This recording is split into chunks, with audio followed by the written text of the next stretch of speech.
Humanum Genus. Date, April 20, 1884. Encyclical of Pope Leo XIII. Subject: Freemasonry. To the Patriarchs, Archbishops and Bishops of the Catholic world in grace and communion with the Apostolic See. The race of man, after its miserable fall from God, the Creator and the Giver of heavenly gifts, through the envy of the devil, separated into two diverse and opposite parts, of which the one steadfastly contends for truth and virtue, the other of those things which are contrary to virtue and to truth. The one is the kingdom of God on earth, namely, the true Church of Jesus Christ, and those who desire from their heart to be united with it, so as to gain salvation, must of necessity serve God and His only begotten Son with their whole mind, and with an entire will.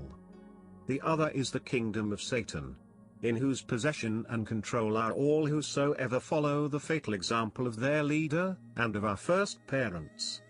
Those who refuse to obey the divine and eternal law, and who have many aims of their own in contempt of God, and many aims also against God.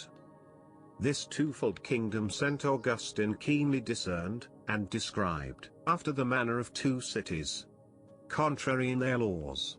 Because striving for contrary objects and with a subtle brevity, he expressed the efficient cause of each in these words. Two loves formed two cities. The love of self, reaching even to contempt of God, an earthly city, and the love of God, reaching to contempt of self, a heavenly city. At every period of time, each has been in conflict with the other, with a variety and multiplicity of weapons, and of warfare, although not always with equal ardor and assault. At this period, however, the partisans of evil seem to be combining together, and to be struggling with united vehemence, led on, or assisted by that strongly organized and widespread association called the Freemasons. No longer making any secret of their purposes, they are now boldly rising up against God Himself. They are planning the destruction of the Holy Church, publicly and openly, and this with the set purpose of utterly despoiling the nations of Christendom, if it were possible, of the blessings obtained for us through Jesus Christ our Saviour. Lamenting these evils, we are constrained by the charity which urges our heart to cry out often to God. For lo, thy enemies have made a noise, and they that hate thee have lifted up the head. They have taken a malicious counsel against thy people, and they have consulted against thy saints. They have said, Come, and let us destroy them, so that they be not a nation. At so urgent a crisis, when so fierce and so pressing an onslaught is made upon the Christian name, it is our office to point out the danger, to mark who are the adversaries, and to the best of our power, to make head against their plans and devices, that those may not perish whose salvation is committed to us, and that the kingdom of Jesus Christ entrusted to our charge may not stand and remain whole, but may be enlarged by an ever-increasing growth throughout the world. The Roman pontiffs, our predecessors, in their incessant watchfulness over the safety of the Christian people, were prompt in detecting the presence and the purpose of this capital enemy immediately it sprang into the light, instead of hiding as a dark conspiracy, and, moreover, they took occasion with true foresight to give, as it were, on their guard, and not allow themselves to be caught by the devices and snares laid out to deceive them. The first warning of the danger was given by Clement XII in the year 1738, and his constitution was confirmed and renewed by Benedict XIV. Pius VII followed the same path, and Leo XII, by his apostolic constitution, Co-Graviora, put together the acts and decrees of former pontiffs on this subject, and ratified and confirmed them forever.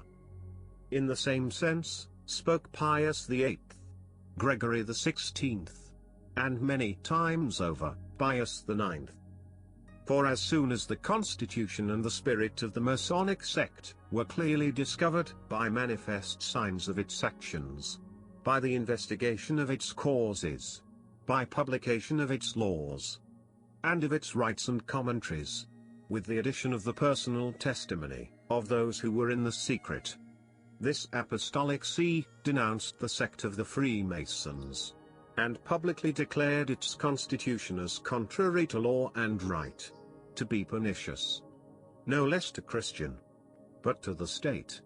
And it forbade anyone to enter the society, under the penalties which the Church is wont to inflict upon exceptionally guilty persons. The sectaries, indignant at this, thinking to elude or to weaken the force of these decrees, partly by contempt of them, and partly by calumny, accused the sovereign pontiffs who had passed them, either of exceeding the bounds of moderation in their decrees, or of decreeing what was not just. This was the manner in which they endeavored to elude the authority and the weight of the apostolic constitutions of Clement XII, and Benedict XIV, as well as of Pius VII, and Pius IX. Yet, in the very society itself, there were to be found men who unwillingly acknowledged that the Roman pontiffs had acted within their right. According to Catholic doctrine and discipline, the pontiffs received the same assent, and in strong terms, from many princes and heads of governments, who made it their business either to report the Masonic Society to the Apostolic See, or, of their own accord by special enactments, to brand it as pernicious, as, for example, in Holland, Austria, Switzerland, Spain, Bavaria, Savoy, and other parts of Italy. But what is of highest importance, the course of events has demonstrated the prudence of our predecessors, for their provident and paternal solicitude had not always and everywhere the result desired, and this, either because of the simulation and cunning of some who were active agents in the mischief, or else of the thoughtless levity of the rest, who ought, in their own interest, to have given to the matter their diligent attention. In consequence, the sect of Freemasons grew with a rapidity beyond conception, in the course of a century and a half, until it came to be able, by means of fraud, or of audacity, to gain such entrance into every rank of the state, as to seem to be almost its ruling power. This swift and formidable advance has brought upon the Church, upon the power of princes, upon the public well-being, precisely that grievous harm which our predecessors had long before foreseen.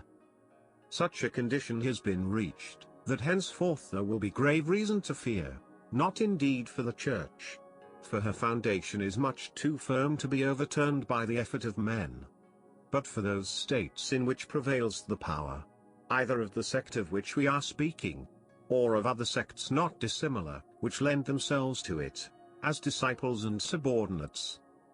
The least possible liberty to manage affairs is left to the Church, and this is done by laws not apparently very hostile, but in reality framed and fitted to hinder freedom of action. Moreover, we see exceptional and onerous laws imposed upon the clergy, to the end that they may be continually diminished in number and in necessary means.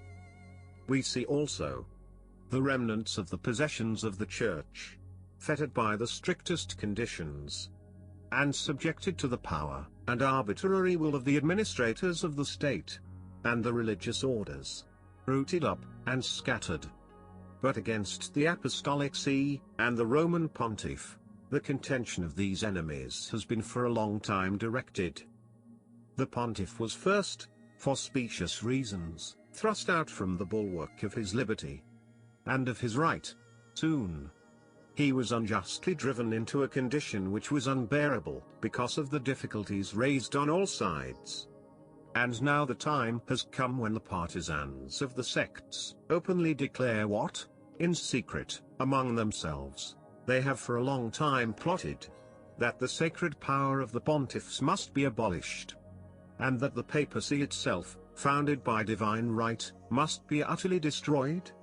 If other proofs were wanting, this fact would be sufficiently disclosed by the testimony of men well informed, of whom some, at other times, and others, again recently, have declared it to be true of the Freemasons, that they especially desire to assail the Church with irreconcilable hostility, and that they will never rest until they have destroyed whatever the supreme pontiffs have established for the sake of religion. If those who are admitted as members are not commanded to renounce any form of words of the Catholic doctrines, this omission, so far from being adverse to the designs of the Freemasons, is more useful for their purposes.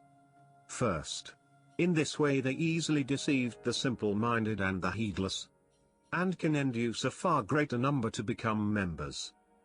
Again, as all who offer themselves are received, whatever may be their form of religion, they thereby teach the great error of this age, that a regard for religion should be held as an indifferent matter, and that all religions are alike.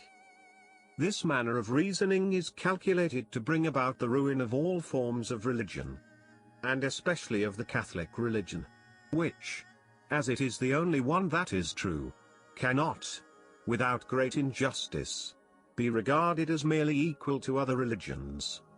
But the naturalists go much further, for having in the highest things entered upon a wholly erroneous course, they are carried headlong to extremes, either by reason of the weakness of human nature, or because God inflicts upon them the just punishment of their pride.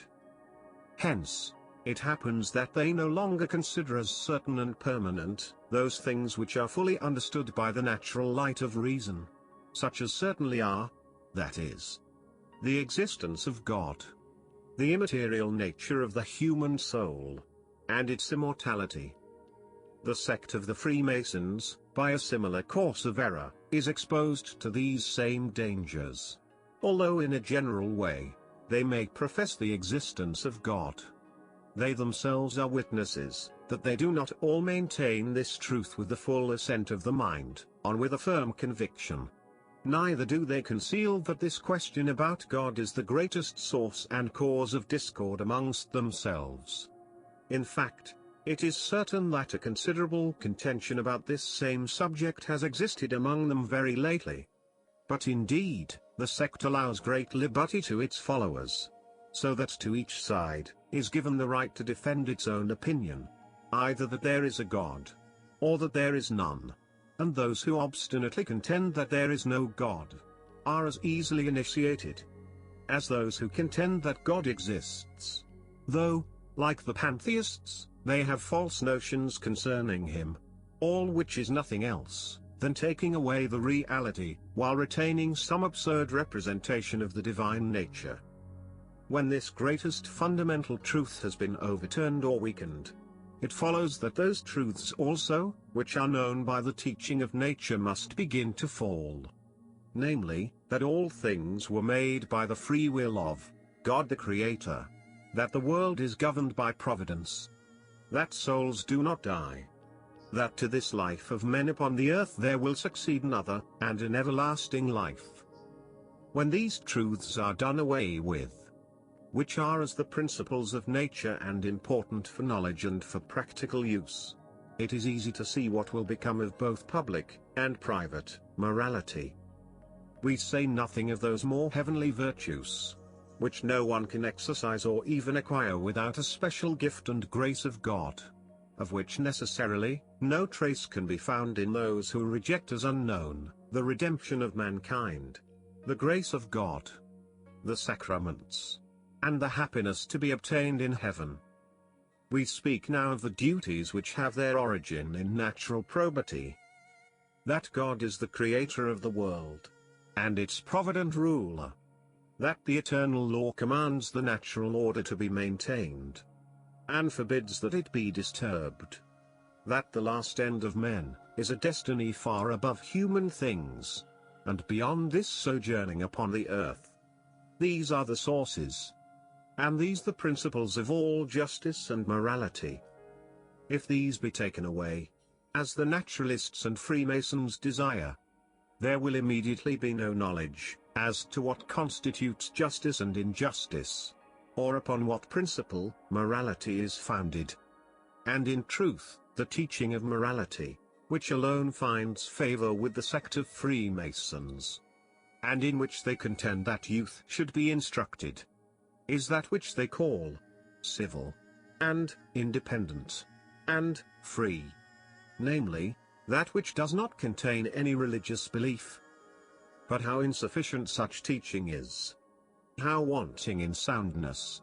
And how easily moved by every impulse of passion, is sufficiently proved by its sad fruits, which have already begun to appear. For wherever by removing Christian education, this teaching has begun more completely to rule, the goodness and integrity of morals have begun quickly to perish. Monstrous and shameful opinions have grown up, and the audacity of evil deeds has risen to a high degree. All this is commonly complained of and deplored. And not a few of those who by no means wish to do so, are compelled by abundant evidence to give not infrequently the same testimony. Moreover, human nature was stained by original sin, and is therefore more disposed to vice than to virtue. For a virtuous life, it is absolutely necessary to restrain the disorderly movements of the soul, and to make the passions obedient to reason. In this conflict, human things must very often be despised, and the greatest labors and hardships must be undergone, in order that reason may always hold its sway.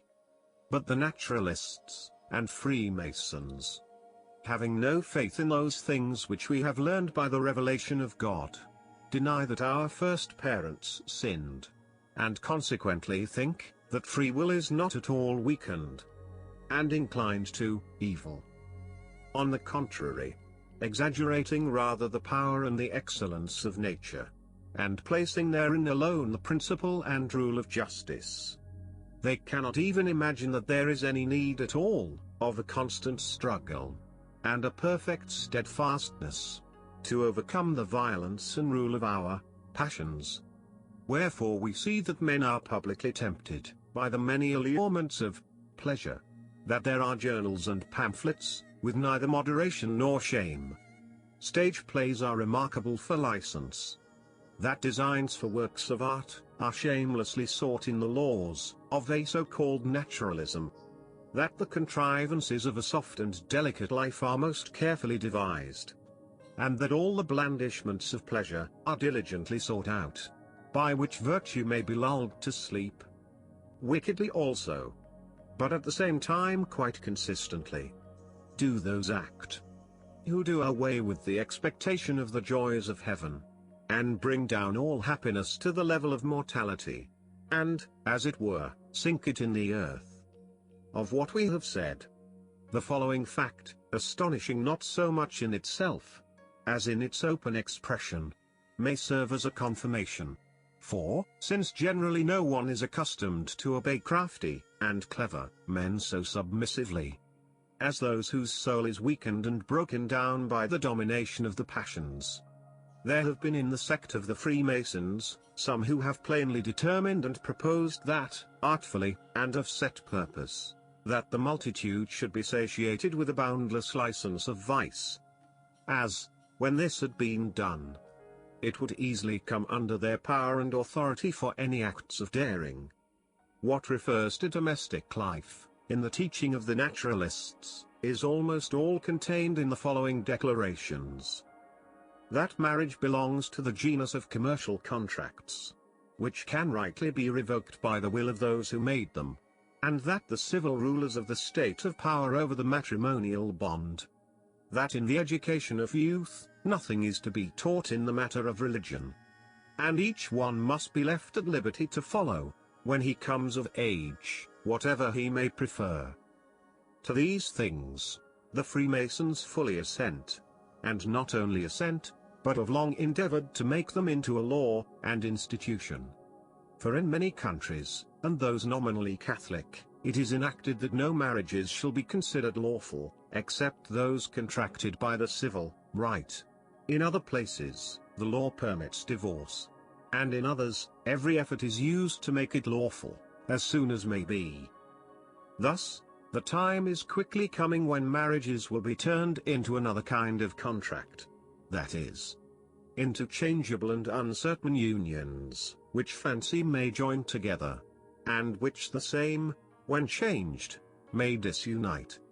With the greatest unanimity, the sect of the Freemasons also endeavors to take to itself the education of youth.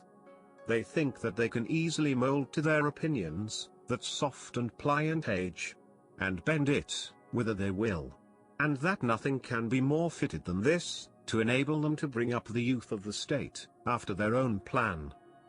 Therefore, in the education and instruction of children they allow no share, either of teaching or of discipline, to the ministers of the church. And in many places they have procured that education of youth shall be exclusively in the hands of laymen. And that nothing which treats of the most important and most holy duties of men to God shall be introduced into the instructions on morals.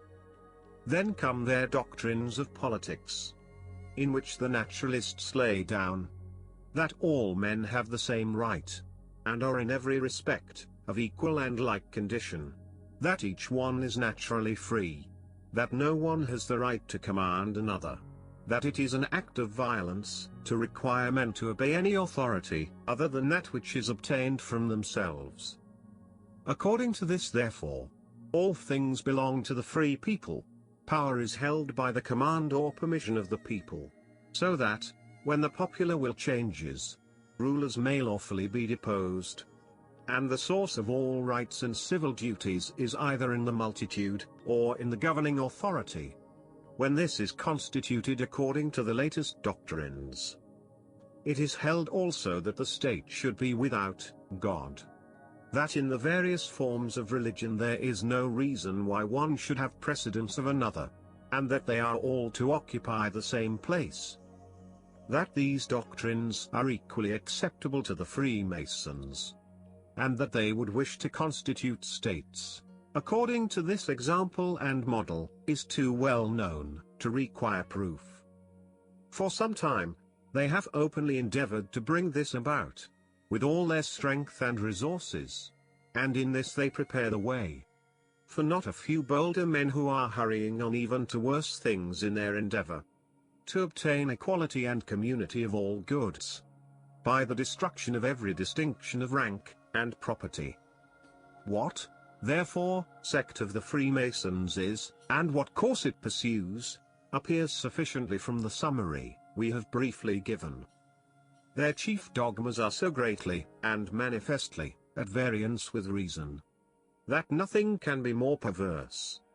To wish to destroy the religion and the church which God himself has established, and whose perpetuity he ensures by his protection, and to bring back, after a lapse of 18 centuries, the manners and customs of the pagans, is to signal folly and audacious impiety.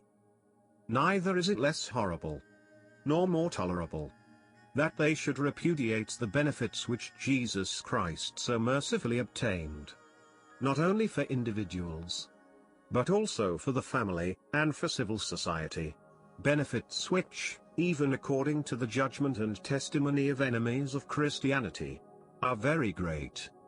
In this insane and wicked endeavor, we may almost see the implacable hatred and spirit of revenge with which Satan himself is inflamed against Jesus Christ. So also the studious endeavor of the Freemasons to destroy the chief foundations of justice and honesty, and to cooperate with those who would wish, as if they were mere animals, to do what they please, tends only to the ignominious and disgraceful ruin of the human race. The evil, too, is increased by the dangers which threaten both domestic and civil society, as we have elsewhere shown. In marriage, according to the belief of almost every nation, there is something sacred and religious, and the law of God has determined that marriages shall not be dissolved. If they are deprived of their sacred character and made dissoluble, trouble and confusion in the family will be the result, the wife being deprived of her dignity, and the children left without protection as to their interests and well-being. To have in public matters no care for religion, and in the arrangement and administration of civil affairs, to have no more regard for God than if he did not exist, is a rashness unknown to the very pagans. For in their heart and soul the notion of a divinity, and the need of public religion were so firmly fixed, that they would have thought it easier to have a city without foundation than a city without God. Human society, indeed for which by nature we are formed, has been constituted by God, the author of nature. And from him, as from their principle and source, flow in all their strength and permanence the countless benefits with which society abounds. As we are each of us admonished by the very voice of nature, to worship God in piety and holiness, as the giver unto us of life, and of all that is good therein, so also, and for the same reason, nations and states are bound to worship him. And therefore, it is clear that those who would absolve society from all religious duty, act not only unjustly, but also with ignorance and folly. As men are by the will of God born for civil union and society, and as the power to rule is so necessary a bond of society, that, if it be taken away, society must at once be broken up. It follows that, from him, who is the author of society, has come also the authority to rule, so that whosoever rules, he is the minister of God. Wherefore, as the end and nature of human society so requires, it is right to obey the just commands of lawful authority, as it is right to obey God who ruleth all things. And it is most untrue, that the people have it in their power, to cast aside their obedience whensoever they please. In like manner, no one doubts that all men are equal one to another, so far as regards their common origin and nature, or the last end which each one has to attain, or the rights and duties which are thence derived. But as the abilities of all are not equal, as one differs from another in the powers of mind or body, and as there are very many dissimilarities of manner, disposition, and character, it is most repugnant to reason to endeavor to confine all within the same measure, and to extend complete equality to the institutions of civic life. Just as a perfect condition of the body results from the conjunction and composition of its various members, which, though differing in form and purpose, make, by their union and the distribution of each one to its proper place, a combination beautiful to behold, firm in strength, and necessary for use. So, in the Commonwealth, there is an almost infinite dissimilarity of men, as parts of the whole, if they are to be all equal, and each is to follow his own will, the state will appear most deformed. But if, with a distinction of degrees of dignity, of pursuits, and employments, all applicants aspire for the common good, they will present the image of a state, both well constituted, and conformable to nature. Now, from the disturbing errors which we have described, the greatest dangers to states are to be feared. For, the fear of God and reverence for divine laws are being taken away, the authority of rulers despised, sedition permitted and approved, and the popular passions urged on to lawlessness, with no restraint, save that of punishment.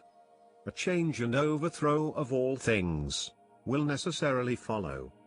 Yea, this change and overthrow is deliberately planned, and put forward by many associations of communists and socialists, and to their undertakings the sect of Freemasons is not hostile, but greatly favors their designs, and holds in common with them their chief opinions.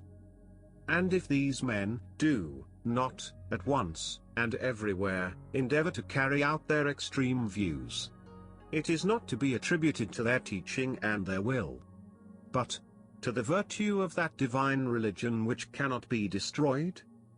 And also because the sounder part of men, refusing to be enslaved to secret societies, vigorously resist their insane attempts, would that all men judge the tree by its fruit, and would acknowledge the seed and origin of the evils which press upon us, and of the dangers that are impending.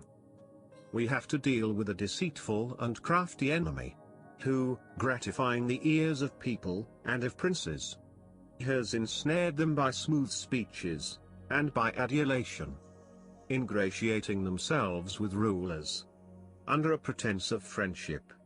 The Freemasons have endeavored to make them their allies, and powerful helpers for the destruction of the Christian name.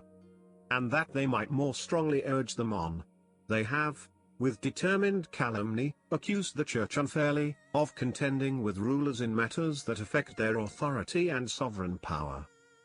Having by these artifices injured their own safety and audacity, they have begun to exercise great weight in the government of states. But nevertheless they are prepared to shake the foundations of empires, to harass the rulers of the state, to accuse, and to cast them out, as often as they appear to govern otherwise than they themselves could have wished. In like manner, they have by flattery deluded the people, proclaiming with a loud voice liberty and public prosperity, and saying that it was owing to the Church and to sovereigns that the multitude were not drawn out of their unjust servitude and poverty. They have imposed upon the people, and, exciting them by a thirst for novelty, they have urged them to assail both the Church and the civil power. Nevertheless, the expectation of the benefits which was hoped for is greater than the reality. Indeed, the common people, more oppressed than they were before, are deprived in their misery of that solace. If things had been arranged in a Christian manner, they would have had with ease, and in abundance. But whoever strives against the order which divine providence has constituted, pays usually the penalty of their pride, and meet with affliction and misery, where they rashly hope to find all things prosperous, and in conformity with their desires. The Church, if she directs men to render obedience, chiefly and above all to God the Sovereign Lord, is wrongly and falsely believed, either to be envious of the civil power, or to arrogate to herself something of the rights of sovereigns. On the contrary, she teaches that what is rightly due to the civil power must be rendered to it, with a conviction and consciousness of duty. In teaching that from God himself comes the right of ruling, she adds a great dignity to civil authority, and on small help towards obtaining the obedience and goodwill of the citizens. The friend of peace and sustainer of concord, she embraces all with maternal love, and, intent only upon giving help to mortal man, she teaches that to justice must be joined clemency, equity to authority, and moderation to law-giving, that no one's right must be violated, that order and public tranquility are to be maintained, and that the poverty of those are in need is, as far as possible, to be relieved by public and private charity. But for this reason, to use the words of St. Augustine, men think or would have it believed that Christian teaching is not suited to the good of the state, for they wish the state to be founded, not on solid virtue, but on the impunity of vice. Knowing these things, both princes and people would act with political wisdom, and according to the needs of general safety, if, instead of joining with Freemasons to destroy the Church, they joined with the Church in repelling their attacks. Whatever the future may be, in this grave and widespread evil, it is our duty, venerable brethren, to endeavor to find a remedy. And because we know that our best and firmest hope of a remedy is in the power of that divine religion, which the Freemasons hate in proportion to their fear of it, we think it to be of chief importance to call that most saving power to our aid, against the common enemy. Therefore, whatsoever the Roman pontiffs our predecessors have decreed for the purpose of opposing the undertakings and endeavors of the Masonic sect, and whatsoever they have enacted to enter or withdraw men from societies of this kind, we ratify and confirm it all by our apostolic authority, and trusting greatly to the goodwill of Christians, we pray and beseech each one, for the sake of his eternal salvation, to be most conscientiously careful, not in the least to depart from what the Apostolic See has commanded in this matter. We pray and beseech you, venerable brethren, to join your efforts with ours, and earnestly to strive for the destruction of this foul plague, which is creeping through the veins of the body politic. You have to defend the glory of God, and the salvation of your neighbor. And with the object of your strife before you, neither courage nor strength will be wanting. It will be for your prudence to judge by what means you can best overcome the difficulties and obstacles you meet with. But as it befits the authority of our office, that we ourselves should point out some suitable way of proceeding. We wish it to be your rule first of all, to tear away the mask from Freemasonry, and to let it be seen as it really is. And by sermons and pastoral letters, to instruct the people as to the artifices used by societies of this kind, in seducing men, and enticing them into their ranks, and as to the depravity of their opinions and the wickedness of their acts. As our predecessors have many times repeated, let no man think that he may for any reason whatsoever join the Masonic sect, if he values his Catholic name and his eternal salvation as he ought to value them. Let no one be deceived by a pretense of honesty. It may seem to some that Freemasons demand nothing that is openly contrary to religion and morality. But as the whole principle and object of the sect lies in what is vicious and criminal, to join with these men, or in any way to help them, cannot be lawful. Further, by assiduous teaching and exhortation, the multitude must be drawn to learn diligently the precepts of religion, for which purpose we earnestly advise that by opportune writings and sermons, they be taught the elements of those sacred truths in which Christian philosophy is contained.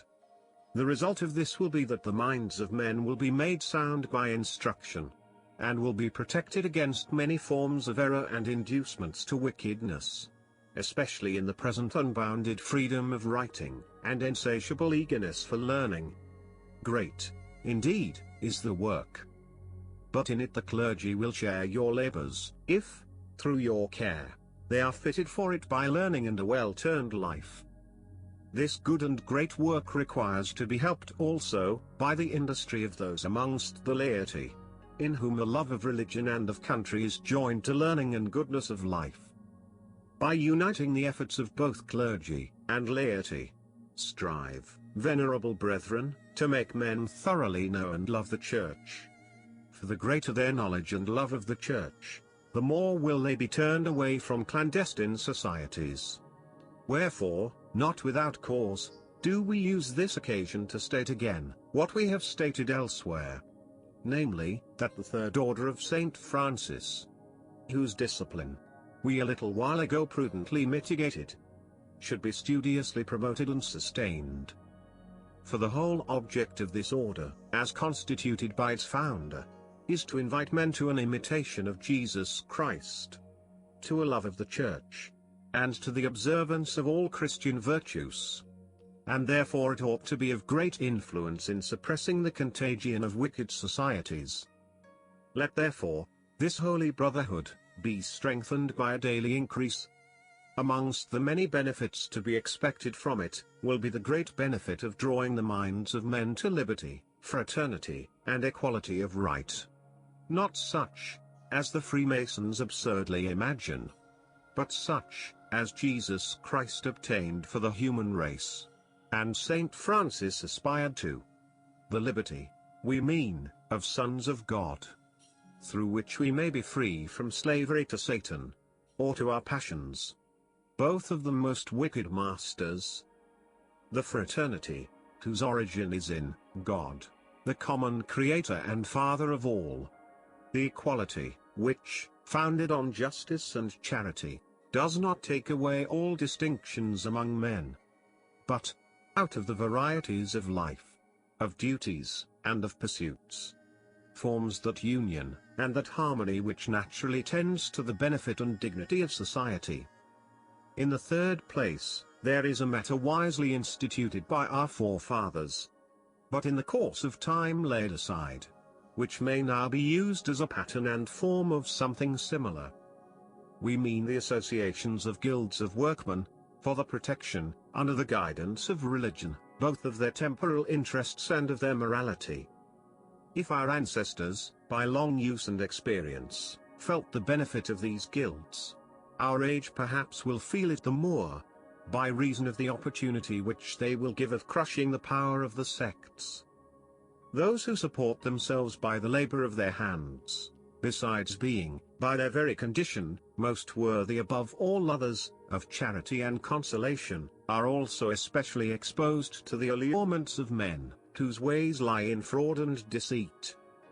Therefore, they ought to be helped with the greatest possible kindness, and to be invited to join associations that are good, lest they be drawn away to others that are evil. For this reason, we greatly wish, for the salvation of the people, that, under the auspices and patronage of the bishops, and at convenient times, these guilds may be generally restored. To our great delight, brotherhood of this kind and also associations of masters, have in many places already been established, having, each class of them, for their object to help the honest workman, to protect and guard his children and family, and to promote in them piety, Christian knowledge, and a moral life. And in this matter we cannot omit mentioning that exemplary society, named after its founder, Saint Vincent, which has deserved so well of the lower classes. Its sects and its aims are well known. Its whole object is to give relief to the poor and miserable. This it does with singular prudence and modesty, and the less it wishes to be seen, the better is it fitted for the exercise of Christian charity and the relief of suffering. In the fourth place, in order more easily to attain what we wish, to your fidelity and watchfulness, we commend in a special manner the young, as being the hope of human society. Devote the greatest part of your care to their instruction, and do not think that any precaution can be great enough, in keeping them from masters and schools whence the pestilent breath of the sects is to be feared. Under your guidance, let parents, religious instructors, and priests having the cure of souls use every opportunity, in their Christian teaching, of warning their children and pupils of the infamous nature of these societies, so that they may learn in good time to beware of the various and fraudulent artifices by which their promoters are accustomed to ensnare people. And those who instruct the young in religious knowledge will act wisely if they induce all of them to resolve and to undertake never to bind themselves to any society without the knowledge of their parents, or the advice of their parish priest or director. We well know, however, that our united labors will by no means suffice to pluck up these pernicious seeds from the Lord's field, unless the heavenly Master of the vineyard shall mercifully help us in our endeavors. We must, therefore, with great and anxious care, implore of him the help which the greatness of the danger, and of the need, requires. The sect of the Freemasons shows itself, insolent and proud of its success, and seems, as if it would put no bounds to its pertinacity. Its followers joined together by a wicked compact, and by secret counsels, give help one to another, and excite one another to an audacity for evil things. So vehement an attack demands an equal defense. Namely, that all good men should form the widest possible association of action, and of prayer. We beseech them, therefore, with united hearts to stand together, and unmoved against the advancing force of the sects, and in mourning and supplication, to stretch out their hands to God, praying that the Christian name may flourish and prosper, that the Church may enjoy its needed liberty, that those who have gone astray may return to a right mind, that error at length may give place to truth, and vice to virtue. Let us take our helper and intercessor, the Virgin Mary, Mother of God, so that she, who from the moment of her conception overcame Satan, may show her power over these evil sects, in which is revived the wilfully disobedient spirit of the demon, together with his unsubdued treachery and deceit. Let us beseech Michael, the prince of the heavenly angels, to drive out the infernal foe, and Joseph, the spouse of the Most Holy Virgin, and heavenly patron of the Catholic Church, and the great apostles, Peter and Paul, the fathers and victorious champions of the Christian faith. By their patronage and by perseverance in united prayer, we hope that God will mercifully and opportunely succor the human race, which is encompassed by so many dangers. As a pledge of heavenly gifts and of our benevolence, we lovingly grant in the Lord, to you, venerable brethren, and to the clergy and all the people committed to your watchful care, our apostolic benediction. Given at St. Peter's in Rome, the 20th day of April, 1884. Pope Leo XIII.